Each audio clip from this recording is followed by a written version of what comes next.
Olá, hoje nós vamos falar sobre multiplicação de números decimais. Nós estamos na página 312 do nosso livro de matemática e lá nós temos o seguinte exemplo: 3 inteiros e 24 centésimos vezes 2 inteiros e 6 décimos.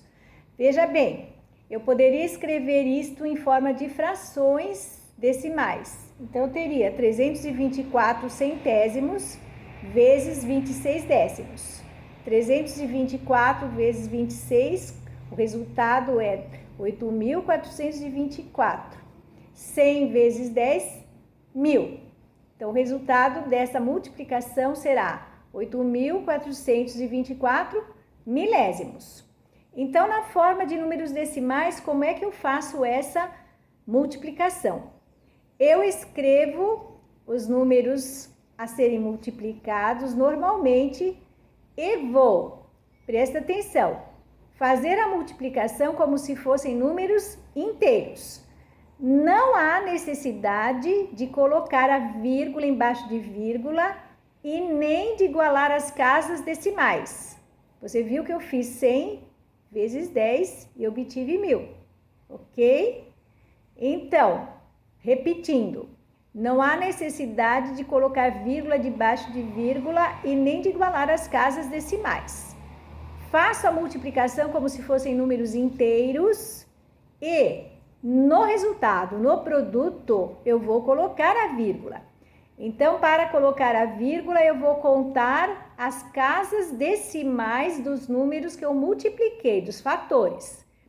1, 2, 3 casas decimais. 1, 2, 3, vírgula, ok? Outro exemplo. Aqui eu tenho 85 centésimos vezes 98 inteiros e 3 décimos. Então, eu coloquei 98 inteiros e 3 décimos vezes 85 centésimos. Observou que eu não igualei casas, que eu não coloquei vírgula debaixo de vírgula. Eu fiz a multiplicação normal, multipliquei o 5, depois o 8. Agora eu vou fazer o quê? Vou somar os resultados que eu tive multiplicando e vou encontrar o produto, o resultado da conta de multiplicar, de multiplicação. Então, vamos lá. Eu tive aqui como resultado 83.555. Vamos contar as casas decimais. 1, 2, 3. 1, 2, 3, vírgula. Portanto, 83 inteiros, 555 milésimos. Ok? Preste atenção. Aqui eu tenho número inteiro vezes um número decimal. Então, 2 inteiros e 25 centésimos vezes 8. Multiplico como se fossem números inteiros. Eu vou obter 1.800. Agora eu vou colocar a vírgula no resultado. Eu tenho 1, 2 casas decimais. 1, 2 casas decimais, vírgula. Olha, o 8 é inteiro, ele não tem vírgula, ok? Não é para contar nada aqui. Então, o resultado deu 18. Eu não preciso ler 18 inteiros e 0 centésimos. Observe mais uma coisa aqui, outro exemplo. 3 inteiros e 6 décimos vezes 4. Armando a conta, 3 inteiros e 6 décimos vezes 4. Multipliquei normalmente como se fossem inteiros. Uma casa decimal só, ok? Uma casa decimal aqui no produto e coloca a vírgula. 14 inteiros e 4 décimos. Agora, preste atenção quando você for multiplicar números decimais por 10, 100 ou 1.000. Então, você vai ter aqui 3 inteiros, 76 centésimos vezes 10. Uma casa, aqui nós temos um zerinho, você vai deslocar a vírgula uma vez. Então, aqui vai a vírgula que estava no 3, vai vir para depois do 7, ok? Vezes 100.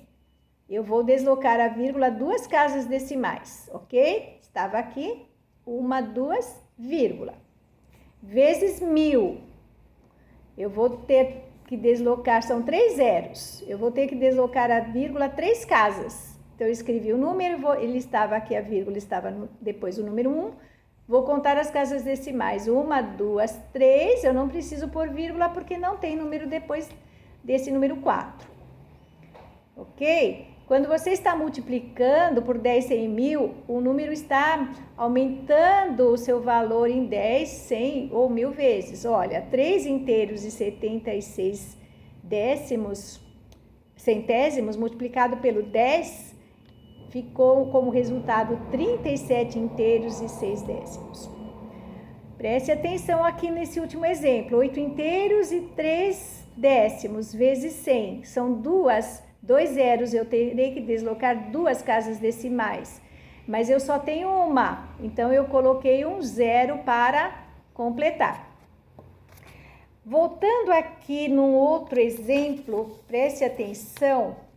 Esse exemplo que eu dei anteriormente, do 85, você multiplicou o 5, você multiplicou o 8. Você não precisaria fazer a multiplicação pelo zero, porque só daria zero, ok? Então, combinado, né? Então, vamos lá, pessoal, fazendo exercício da página 313, 314 e 315. Os números decimais são muito usados na nossa vida prática. O nosso dinheiro é um número decimal. O real é a parte inteira e os centavos são os centésimos do real. Bom trabalho!